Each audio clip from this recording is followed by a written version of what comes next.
Hola amigos de Código Espagueti, ¿cómo están? Hoy les veníamos a presentar una entrevista que le hicimos a Terry Gilliam, el famosísimo director estadounidense exiliado en Reino Unido, el creador junto a Terry Jones de Monty Python y el que hizo todas esas películas distópicas ochenteras y noventeras que nos traumaron completamente, como Brasil y 12 monos. Recientemente estrenó El hombre que mató a Don Quijote aquí en México, en Guanajuato, tuvo su estreno en el GIF, y pues en la entrevista platicamos de muchísimas cosas, platicamos de cómo el mundo se fue a la mierda, platicamos de cómo el consumismo nos está acabando, pero que tal vez eso es una cosa buena, platicamos de Donald Trump y platicamos de lo que significa para este hombre que tanto tiempo persiguió a Cervantes regresar a Guanajuato nada más para perseguir brujas y comida callejera. Espero que la disfruten.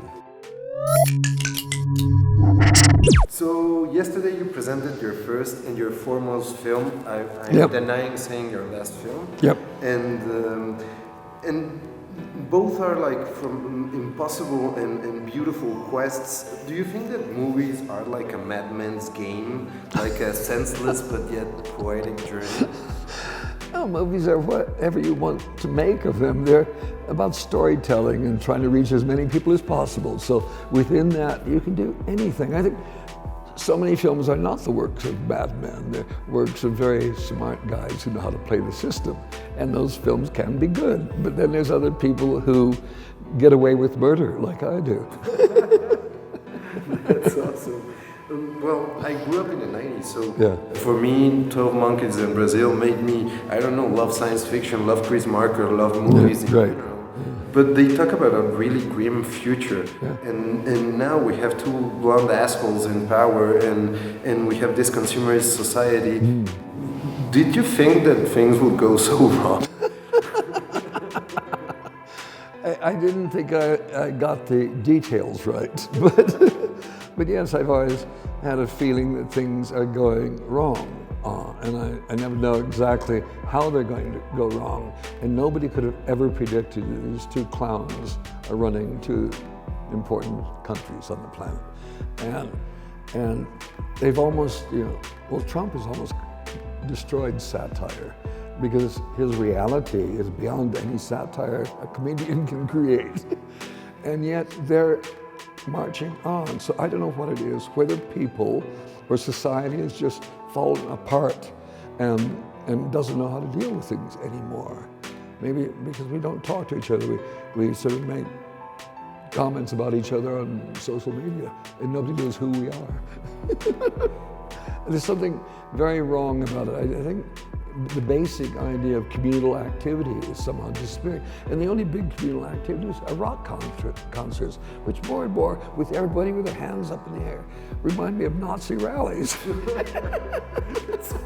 It's just the music's better. So I don't know. I don't have answers anymore. That's the reality. I thought I had some answers once upon a time. In fact, my films are always me trying to say something about what I perceive as reality. And then at the end of each film, I realize I got it wrong. So let's start another one and see if I get it right one day. Yeah, you talked about like connection and being disconnected. This strange world where the god is Steve Jobs, like a man with a very beautiful design, kept us the secret of how it was done. Yeah. Now we're consuming things without knowing how they work. Yeah. We're connected but disconnected. What do you think of this? Well, it's kind of I suppose I was doing that in Brazil. I was having this sort of steampunk kind of technology, because yes, I've always had a problem with my iPhone, with my computer, because I cannot repair it. I don't know how it works. If a nice mechanical object, I can work. There's a gear and it goes like that. If the gears don't mesh, I can fix that. And so it has taken our individual powers away, but it's given instead memory. All the things that I'm losing as I get older. Without my iPhone, I can't remember anything. And the technology is so phenomenal, and I don't think people appreciate how phenomenal it is, or how it's affecting us. And I don't know what the answer is. I keep thinking I would like to do another version of Brazil about this, and I can't do it because I don't quite understand how it works. It just works. Consumerism is something that's slightly different, and that's just a form of just greed and materialism gone crazy. And we just consume. We don't just consume the things we buy, we consume the planet. We just consume, we can't seem to stop ourselves. And I think, well, that's why my only feeling is that we're gonna end up just going over the edge, crash, boom, and then it'll be too late. But human race seems to like making big mistakes and everything collapses and then rebuilding. We're big at rebuilding. We're not very good at maintaining. So, in your movies, and I was thinking about Quixote, in your movies there's always a madman, and there's always some degree of cruelty. Yeah. I think that to be an artist you need to be a little bit mad and a little bit cruel. I don't know. It's just there. I think madness is a thing. It's been about mad people, fools, or children. They're all the same because their view of the world is different from normality. But it's also the thing that makes the world interesting. And it can either be, you can end up being Michelangelo or you can be Hitler. Both very inspired geniuses.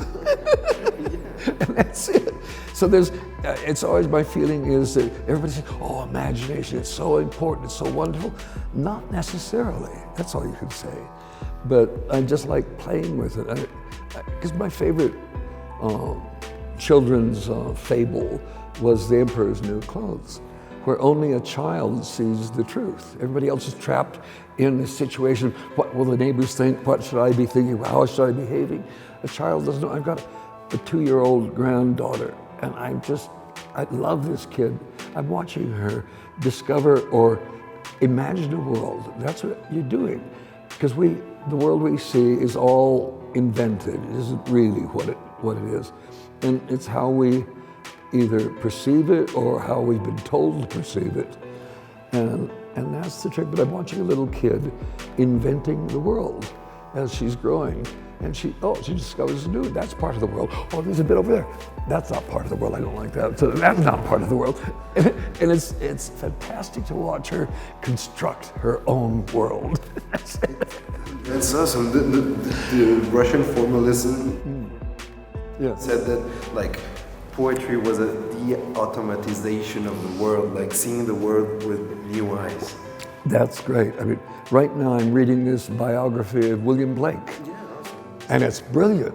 And there's Blake, who some said was crazy, but he had visions, he had ideas, and some of them illuminate the world, others of them confuse it, because I'm tired of believing in heavens and spirit, and not spirituality, but heavens. Religion doesn't do the answer anymore. And we're really out of time, and maybe with Trump and Boris, this is the end of days for our current stage of civilization. And I keep thinking maybe they'll destroy the economies of 2 countries and blow the whole thing, and then we'll have to start again. So we'll just do simple things that go like this, not iPhones. As a last question, Mexico's like a real strange and surreal place to live in. And, Buñuel had this idea that this was crazy cool. Do you have any anecdote about Mexico or here or something that you'd like to? Nothing, except that one reason I came, because I really felt I needed to be revitalized. And I think Mexico is a very vital place. And you come to a place like Guanajuato, and you're in the middle of nature. You can't escape nature. It's an what a lucky town to be built on silver and gold mines. Isn't that easy? You don't have to do much work. You do a little bit of digging, okay, it's a bit around. But it's just there. And I just feel Mexico there's a madness here that's really wonderful. But there's also a great humanity here, which tempers the madness. And I just find, I love people. They smile, they laugh, they find life interesting and funny. And they also create the best food on the planet. But that food, as we know, a sidewalk little place will do it nicely. You don't need a fancy restaurant here. So there's something that stays close to nature and humanity here. That's all I can say. And I like it. And And I always look for where the brujas are living. And I'm told we've got a bruja living up there somewhere on the mountain. It's a haunted town.